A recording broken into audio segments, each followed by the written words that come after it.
Hi everybody, Rima from Eureka Fabrics here in the fourth installment of our Successful Sewing series. This is a series where I help you get out of your head and take a few easy steps so you can make the clothes that you want that will fit you and will become the favorites in your closet. I'm coming to you today from my home sewing studio, and that right there is the third mock-up of the Monaco dress pattern we're working on.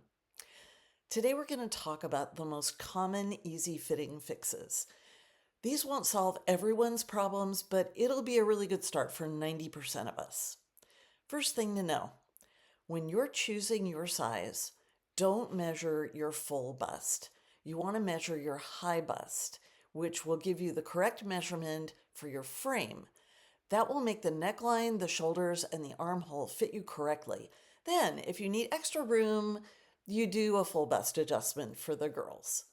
This prevents that extra wide neckline that shows your bra strap, drives you crazy, and won't stay on your shoulders, and also prevents the drooping shoulder seam that makes you look like you're wearing your dad's shirt instead of your own. You can't fix it in ready to wear because it's just plain cut wrong for you, but you can fix it when you sew from scratch. And that's pretty darn easy. Now, here are my top 5 fitting techniques. Full bust adjustment, standard. Full bust adjustment with caboose, because I got one. Dart repositioning, booty swing, and shoulder seam forward. These 5 adjustments, which take less than 5 minutes each to do, will fix most problems that you have with your patterns. It's that easy.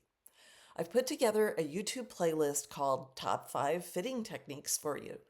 The link is in the description. Make sure you subscribe to this channel and hit the bell so you don't miss any of our technique videos as well as the videos in this series. Now, let's talk these through. What do we do and why do we do them?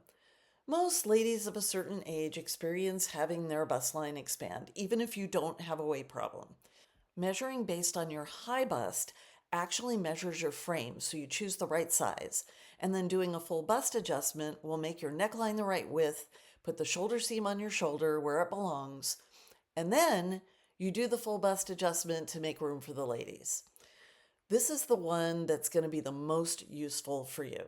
It's going to address 90% of your fit issues. Now, some of us have wider hips or extra booty, and that's why I do my full bust adjustment using the caboose option. It's even easier than the regular full bust adjustment, and not only gives you the extra room you need for your bust line, it gracefully adds extra fabric where you need it most over your booty.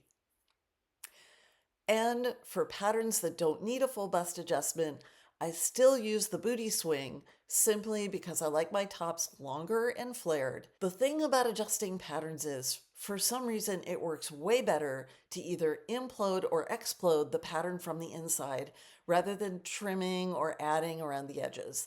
Just trust me on this. The booty swing will get you a better flare than adding to the outside edge of your pattern. And it's ridiculously easy. Dart repositioning is also incredibly important because everyone's bust line lowers a bit as we get older. The dart on that pattern is based on their 24-year-old fit model who is stick bug skinny and whose bust line is up around her ears. You're gonna need to move that dart down. Your dart should point to where your bust point actually is, and it should be about 1 to 1.5 inches short of actually reaching your bust point. And again, it's ridiculously easy to do. And finally, the shoulder seam forward. How many times have you had a shirt that just wants to strangle you? It's always crawling back on you and then choking you in the front, especially if it has other fit issues as well. Remember to do this one last because if you're doing a full bust adjustment, for example, that might affect whether or not you actually need this fix. Sometimes the full bust fixes it, but if not, you need to have this arrow in your fitting quiver ready to deploy. Basically moves the shoulder seam by taking some away from the front shoulder and adding it to the back. Now, I want to remind you about the stuff we talked about in video number 3 of this series. It's really important to be sure you're choosing the right styles for your shape. There is no sheath dress on earth that is going to look good on me. Forget about it. I can fit and refit that pattern until the end of time, and it's always going to look like crap on me. So make sure you've really analyzed what looks good on you before you decide what pattern to fit. Before you go through all of that trouble to fit it, if it's not for you, no amount of fitting will change that. Sorry. Finally, if you're a really, really hard fit, which can't be addressed with these most common techniques, I'm going to recommend a book for you. It's called Complete Guide to Fitting, and it's written by Patty Palmer and Marta Alto, who were pattern designers for McCall's for decades. They know their stuff. You can find this book on the website under We Recommend, and if you click that link, you'll get Amazon's best price and support our local business as well. Thanks for that. Appreciate it. But I'm hoping you won't need it. I'm willing to bet that if you learn these 5-minute fixes, you should be able to make a pattern fit you 20 times better than anything you can pull off the rack. Now, go watch that playlist. Again, it's called Top 5 Fitting Techniques.